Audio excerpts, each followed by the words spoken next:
Hi there, welcome to Kneppy Invests. In today's video, we're going to be featuring a company I haven't really talked about on this channel before, and I want to correct that because ResMed is one of the highest quality companies on the ASX. And when it comes to high quality companies, valuation does become very important. So we'll be looking at the financial year 22 results for this company and also the valuation. Now, ResMed does report in American dollars. They are actually listed on one of the exchanges over there. And so their cash flow statement is the sort of cash flow statement you will see given by American companies, which I do like because I prefer that sort of cash flow statement. So that'll make sense when we have a look at ResMed's cash flow statement later in the video. But why is valuation for a high quality company important? When it comes to every single company I look at, quality is probably the main driving force behind whether I'm going to be looking at the value of a company or just the charts or the sentiment and the trend in the share price. So you can split up all companies, every single company that is listed on equity market exchanges, whatever you want to call it, into two categories: high quality and low quality companies. So when it comes to high quality companies, I am looking at the value of that company. And if I see really good value, that's the time to take a position in that high quality company and then hopefully hold that company for as long as possible. A lot of times you will see these high quality companies valued at a significant premium to the value you might give that company. And that's logical because these high quality companies are going to be favored among many investors, among many fund managers.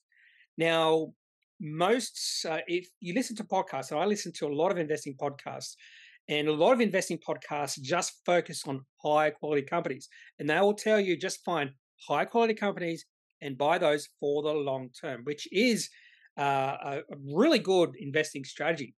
But there's another sort of company, and that is a low quality company. And when it comes to low quality companies, I attribute every single mining company as a low quality company.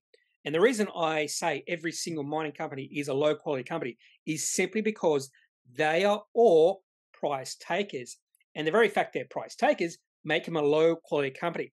And when you're talking about low quality company, these are not those sort of companies you buy and hold forever.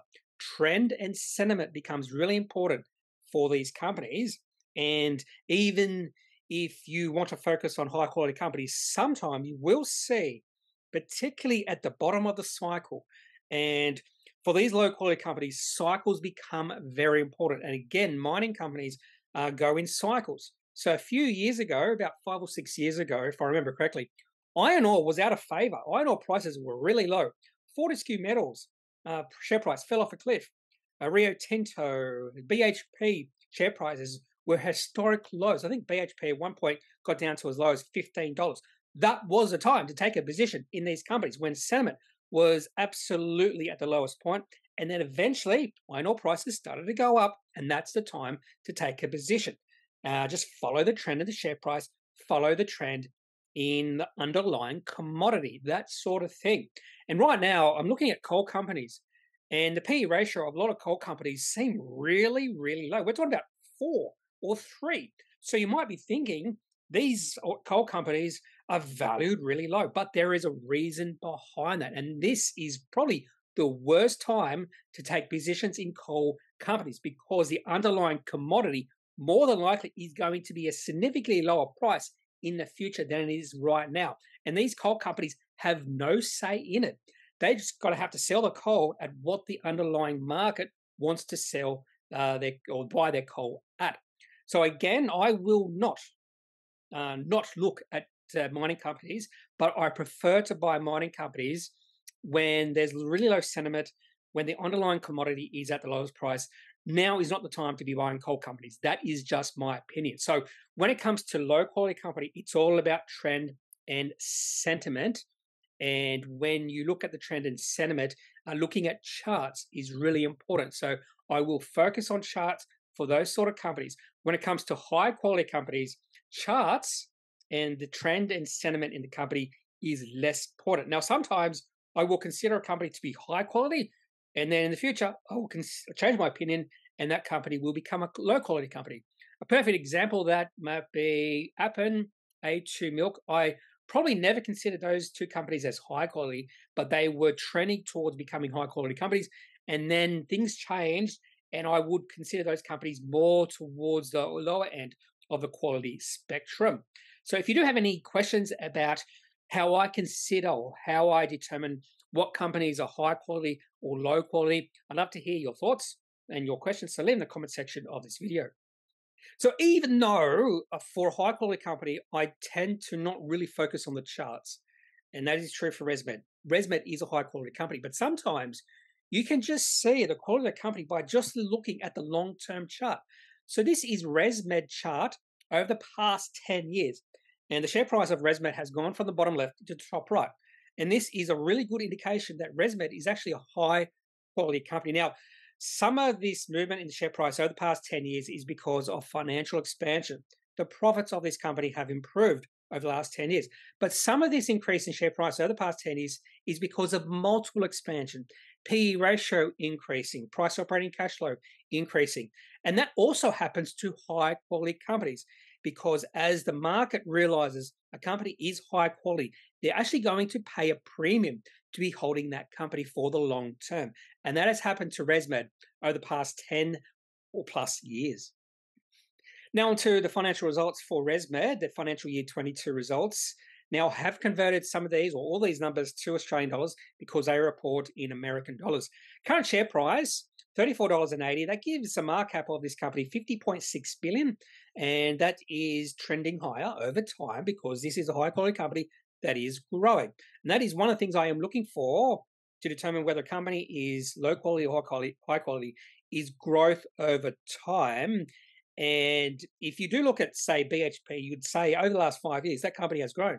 But if you look at the longer term picture, there are periods of time when BHP is under stress. Their revenue does drop, that sort of thing. And that's because the underlying commodity, and BHP is still reliant on iron ore. If iron ore does fall off a cliff, the share or the price of iron ore falls off a cliff, BHP will be affected by that. Anyway, revenue for financial year 22, 5.2 billion. Profit 1.1 billion, and the operating cash flow for financial year 22 significantly lower than profit. And we'll have a look at why operating cash flow is significantly lower than profit. Only $510 million for financial year 22, and the earnings per share for ResMed was 77.5 cents for the year. Now on to revenue growth, and this is one of the first things, if not the first thing I look for in a company, is whether the revenue is growing over time. And there is no doubt that ResMed is seeing their revenue grow at a fairly consistent rate over time. And that consistency is really important. And this is probably one of the reasons why ResMed is one of my favorite stocks among fund managers in Australia. If you do listen to a lot of podcasts over time, you'll notice that ResMed is frequently mentioned as a high quality company among commentators. And one of the reasons behind that is because the revenues just grow at a fairly consistent rate. So you can project revenue growth for this company over the next 5 to 10 years based on what's happened in the past. For instance, the growth in revenue per share over the past 10 years, 10.4%. Over the last 5 years, 10.8%. Over the last 3 years, 10.5%. So the revenue growth is not slowing down. It's not increasing. It's just going at a nice, consistent rate over times, which makes this company and projecting the future profits of this company fairly predictable. Now, in this particular slide, we're looking at income or profit of the company and also operating margins. So we've already seen that revenue for this company is growing. And the next thing we have to look at is the margins of the company. So even though revenue could be growing, the margins could be pulling back, decreasing. That would be bad news for the profitability of the company moving forward. But for ResMed, we have seen operating margins increasing over time. In fact, the last 3 years, have been the best 3 years this company has seen in terms of operating margins. And that has translated to the bottom line, to the income or profit. And we have seen profit simply explode over the last 3 or 4 years for ResMed. Now to the cash flow statement for ResMed. And I love this cash flow statement because it's very similar to most American companies and quite dissimilar to Australian companies. And usually when I do Australian companies, I look at the cash flow statement and then reconciliation of the cash flow statement to the profit. And that reconciliation you'll find in the notes for Australian companies is very similar to the cash flow statements you find in American companies and ResMed. And the reason why this is different is because in the American style cash flow statement, you start at profit and then work your way backwards to the cash flows from operating activity. So you can see why there's a discrepancy between income or profit and operating cash flow. And there is a discrepancy for ResMed, and that's what I want to know. And you can just see this in the cash flow statement. For Australian companies, I'd have to go to the reconciliation or even go to the balance sheet to find why there's a difference.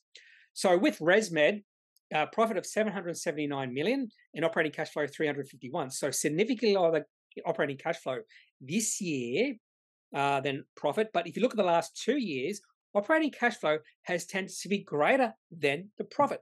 So why is that so?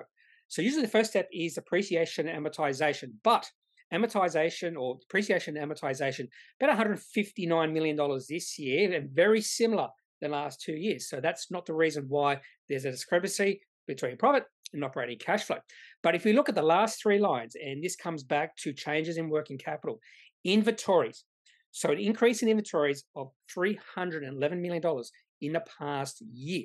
So this company has built or has really built up their inventory over the past year. More than likely, that's because of supply chain issues. They wanted to make sure they have the inventory in stock. So $311 million increase in inventories, and that's one of the main reasons there's discrepancy between profit and operating cash flow. Not the only reason. We also can see significant increases in prepaid expenses, net deferred income taxes, and other current assets, and accounts payable.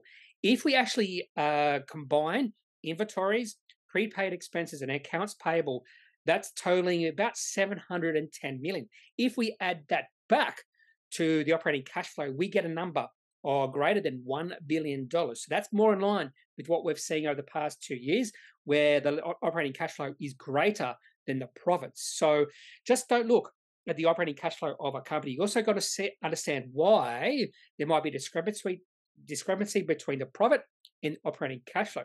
So the very fact that operating cash flow has decreased over the past this year from the past 2 years is not a concern for this company because they've really ramped up the inventories for this year.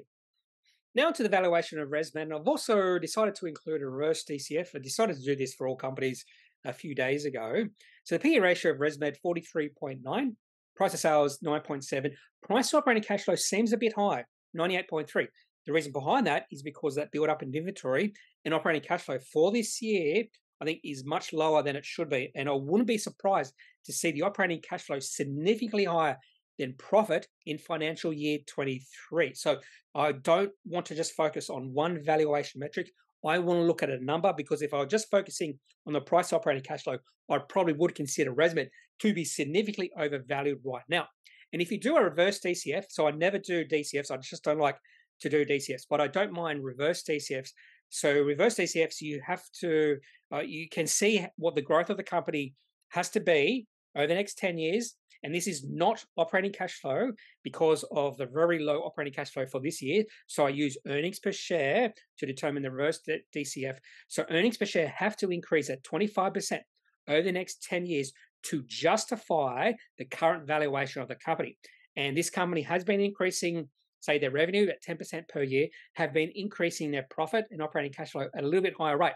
So the one concern I have is whether ResMed can continue to grow their earnings per share at 25% per year over the next 10 years or so. So that's probably my only concern about ResMed at this point in time. Otherwise, this is a high quality company. And if I see the share price pull back a significant amount over the next year, and hopefully we do, that would be the time to take a position in this company, because ResMed, no matter what, is a high quality company moving forward. One of the things I also like to do is just look at some of these valuation metrics over time, just to see how the value of this company compares to historical ranges. And what I'm looking at now, and this is a little bit unfair for ResMed, is looking at that price to operating cash flow history. So over time, we have seen this price operating cash flow increase. So this is going back to 2012. And this shows you that there has been multiple expansion over the past 10 years. So investors, fund managers are willing to pay a premium because they consider ResMed to be a high quality company. But over the past few years, we have seen an explosion in price to operating cash flow for this company. And right now, it's around about 100. And the reason behind that is because this company has built up their inventory, which means their operating cash flow for financial year 22 was significantly lower than it should be. And I would say it's probably half than what it could have been. So if you divide the price to operating cash flow right now by half, you get a total, say, between 45 and 50. And if you take the operating cash flow back to between 45 and 50, that's sort of what you might expect for this company. So I would not consider ResMed right now to be overvalued, even undervalued. But what you might want to wait is just to be a bit patient. And if we do see a significant decrease in the share price of this company, that's when you want to take a position in ResMed. In fact, we saw that a few months ago. We saw ResMed's share price pull back to about $28, and then we saw a lot of buying coming in. So there are investors out there, fund managers out there who are looking at the company's share price, and whenever they see the share price pull back, that's when they start buying into these companies, this company. And this is the daily chart for ResMed going back to March 2021, so about an 18-month chart. So even though this is a high-quality company, and I'm not as likely to be looking at the charts for these high-quality companies, I'm always looking at a share price pulling back. And we saw that back in May, June of this year, share price pulled back to actually $27.50. And then we saw a fair bit of buying coming in, and the share price has taken off again. And the share price right now around $34.50. So what you want to be looking for, and what I should be looking for these type of companies, is any sort of pullback in the share price, because you really want to be buying high quality companies with the aim to own them for the long term. Because remember, ResMed's chart over the past 10 years has only gone one direction. That's up. You will see these short to medium terms volatility in the share price, but that is not the time to be selling when the share price pulls back, because again, this company is growing at a very consistent rate. It's growing over time, and there's no reason why this growth in the company won't stop in the future. That's all I have for this video on ResMed, looking at financial year 22 results and the current valuation of the company, where it stands. And valuation is very important, in my opinion, for ResMed, because this is a high-quality company. Not as concerned with the chart, any trend in the share price, because you want to buy this company when it's good value, when it seems like the market is understating the true worth of this company. And again, I do think you're going to have to pay a premium at most times if you want to take a position in ResMed, because again, it's a high quality company, a company you would be glad to have in your portfolio for the long term. If you have any questions about this company, any thoughts, any concerns, if you think I've missed something, if you think I'm being too bullish about this company, I'd love to hear your opinion. So leave it in the comment section of this video. Otherwise, I'm not a financial advisor. If you do need financial advice, make sure you seek out someone who is qualified and can speak to your own financial needs. That's it for this video. Have a good day. Bye.